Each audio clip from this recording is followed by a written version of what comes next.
education, that's another thing that's a mandate from the federal government, such as Common Core, and as we talked about, and really it really comes down from the United Nations. I mean, it's kind of a stepping stone that really infiltrates into our... Isn't the most, really, the big mandate is from our communities? Yeah. Who form schools. I mean, it was way before my time. Yeah. People got together and said, we need to educate our kids. Yeah. So it all started with local people right. saying, yeah. let's put together a program. Let's put together people, bring in people who are educated, know how to teach our children so they can be better than us. Yeah. That society can grow, we can continue to improve. So I understand the federal government has, they're dictating some things, but I still think that people really are the ones who require and mandate. I know I did as a father. I want my children to have the opportunity to learn and grow. And I don't care whether the federal government mandates it or not. I still want my children to have the ability and the opportunity to learn and grow. So I think that supersedes really, and that's where I think the education question issue comes together is we have we're in this battle, for lack of a better term, of regaining some local control. Now, there needs to be some consistency. So I'm not going to say let's isolate every school district, because there does need to be consistency so that we are ensuring a larger group of people are getting the right education. But still, what works best in inner city Portland may not work best in Lakeview, Oregon, because they're different students and their needs may be different and the techniques to teach may be different because their experiences are different, even though they can come out with the same level of education. That's where local control really, for me, makes a difference. Right. Yeah. So keep everything local, and then keep the federal government smaller, and then the state government, maybe a little bigger, and then the local government a little bigger, and because it really, that way the people are the closest to their local government. And I do think, and you bring up a good point. I absolutely believe that the closer government is to you, the more it impacts you day to day. And I think that's the way it should be, because we have more input into our local government, be it here where we're sitting in the city of Lafayette or where I live in McMinnville. They impact my day-to-day life, or can. And as government gets farther away, it may have, it still impacts my life, but it may not be a day-to-day impact. Right. Unless we're in the middle of a war. And then I think the federal government, that's why the states got together to protect ourselves. Yeah, that's what we both believe is the job of a government is ultimately public safety and infrastructure. Sure. So, and speak of big government, there were three other things that you mentioned that the people have been talking with you about: healthcare, the economy, and transportation. Yes, and in the economy, I'm going to pick the economy because I also think that we sometimes try to isolate and build little silos on, let's talk about education, let's talk about healthcare, or let's talk about transportation or public safety, when really they all work together to provide the community and the state that we want.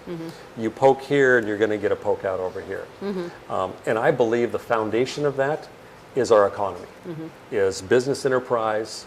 I think that government has a place, an absolute place, and I do agree that public safety is one of those things that government needs to provide so that people have a chance to be in a safe environment that allows them to grow. I do think infrastructure is another one, statewide infrastructure specifically for the state government. But if you don't have a solid economy that's growing, if you can't encourage people to become entrepreneurs, if you don't have good jobs, then you're never going to have the financial basis for strong education, strong healthcare, or even strong infrastructure.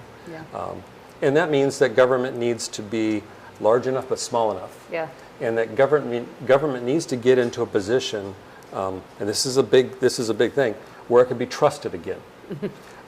Because right now, there's an issue with trust and credibility in government.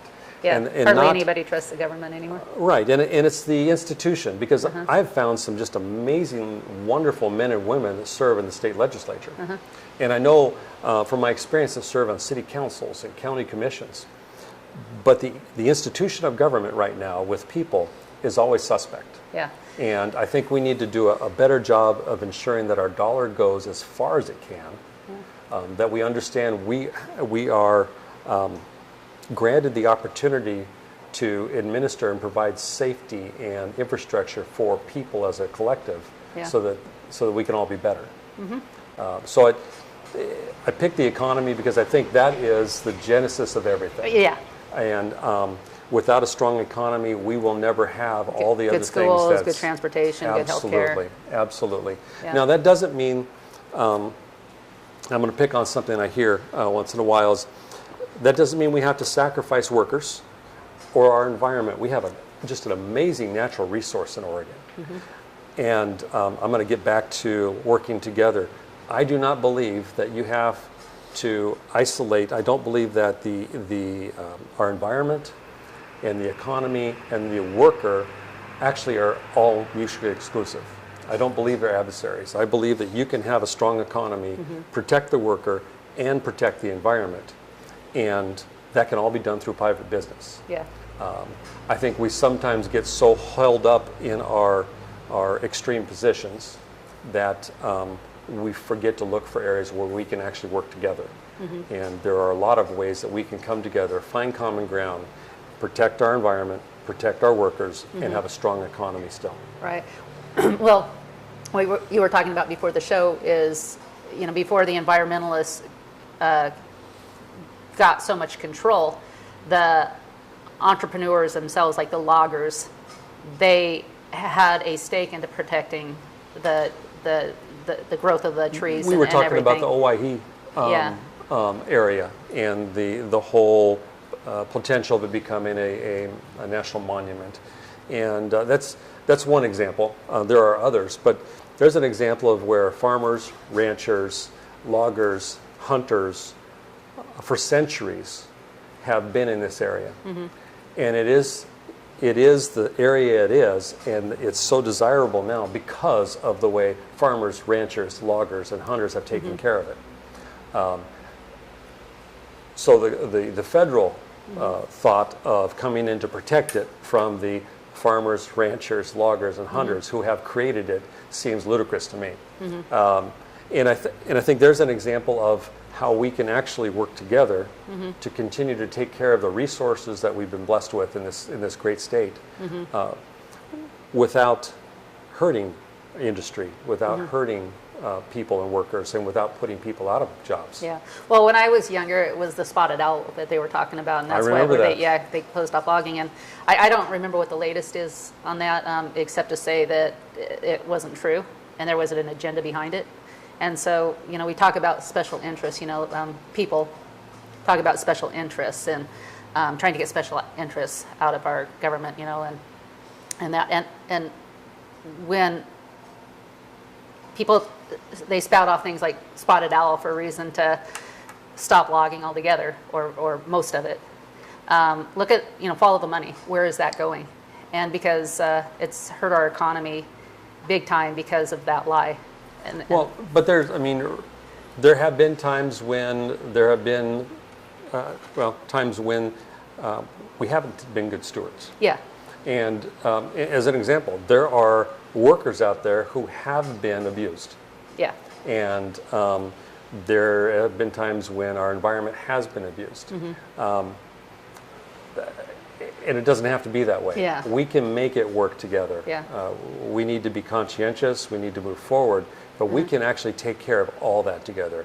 I don't know all the ins and outs of the spotted owl issue. Yeah. But I do recall when it happened. Right. I was a little bit younger. Yeah. More hair. Yeah. Different color. But I have to think that is a reaction, an extreme reaction, when we actually could have found a much more palatable solution. Yeah. Right. Just because we quit talking. Right. Yeah. Yeah, and again, the bottom line with that whole area is follow the money, and if we do talk, we do care, and You know, there's always going to be examples where somebody isn't a good steward, or somebody, you know, as you say, you know, they do something wrong. The general rule is, I think, people care. Yeah. You know, I mean, people have common sense. They don't want to tear down all our trees. And so, you know, we need to understand that people really do care, and not point fingers at each other so much. Okay, healthcare. We don't have a whole lot of time. How about, is there anything you want to talk about? Well, we're in this unique area with some federal mandates. There are reports out there that there are more people covered by healthcare, but I know my costs have gone up significantly.